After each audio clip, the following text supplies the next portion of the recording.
So when it comes to the fourth module, having covered all the essentials when it comes to the principles of training and education, how we design and deliver training and educational programs, and how we engage learners to ensure that our training delivery is effective, we're also going to talk about planning, allocating, and monitoring work in our own area of responsibility. So the aim of Unit 4 is to develop your understanding and ability in relation to the planning, allocation, and monitoring of work in your own area of responsibility, making any changes that you may need to be making in order to be effective in your role. So as you could see, this level is quite practical. Yes, we will be covering a lot of theory, but also there will be a lot of practical examples that will really prepare you well to start as a training and development practitioner. Okay, so we're going to explore the concept of work plans and how you could create a work plan for yourself.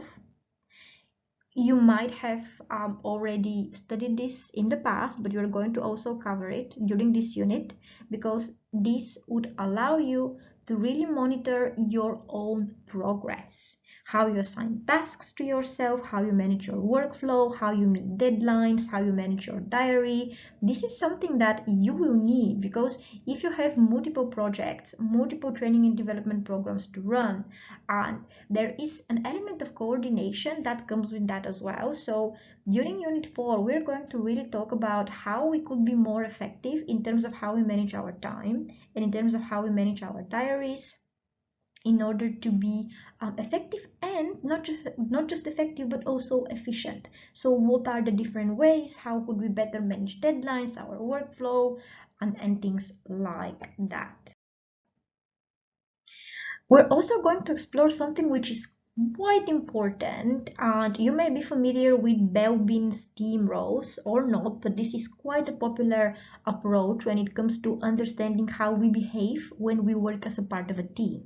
So during Unit 4, not only will we explore our own ways of being effective and efficient as practitioners, but we're also going to talk about how we work with other people within a team, how we allocate and agree responsibilities. We are going to use one of the models we're going to explore is the Belbin's team role model.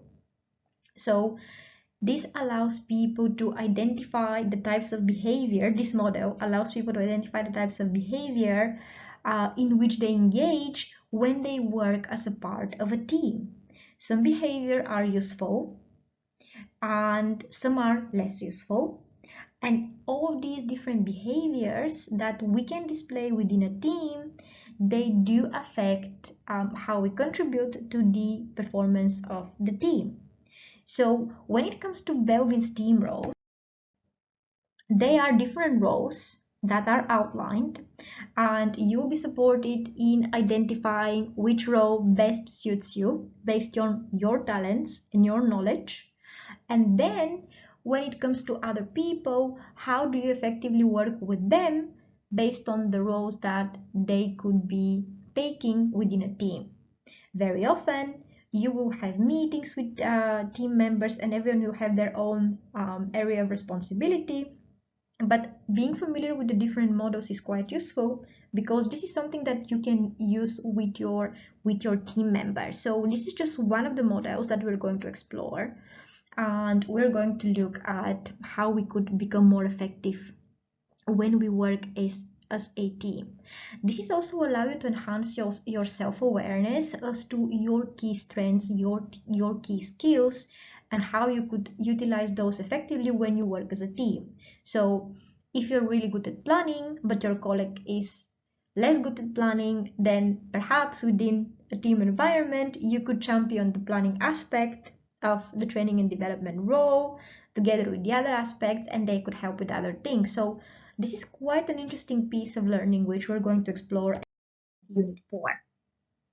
We're also going to talk about how you can monitor the progress that you are making, and also how you could support your learners in monitoring their progress as well.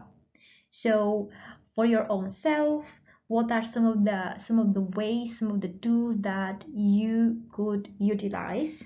But also when you are training and developing other people, what are the tools that you could share with them that they can use as well? As this is quite important. For, as I just said, it's all about how you plan, allocate, and monitor work in your own area of responsibility.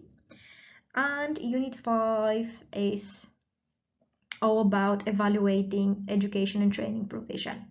So all these units that you see on the screen have been selected in a way that allows you to really work holistically um, on your own development within the field of training and education, but also learning the key tools and the key models and tools that you will need so that once you get that job that you want to secure, you can really succeed and ensure that you are effective in your role.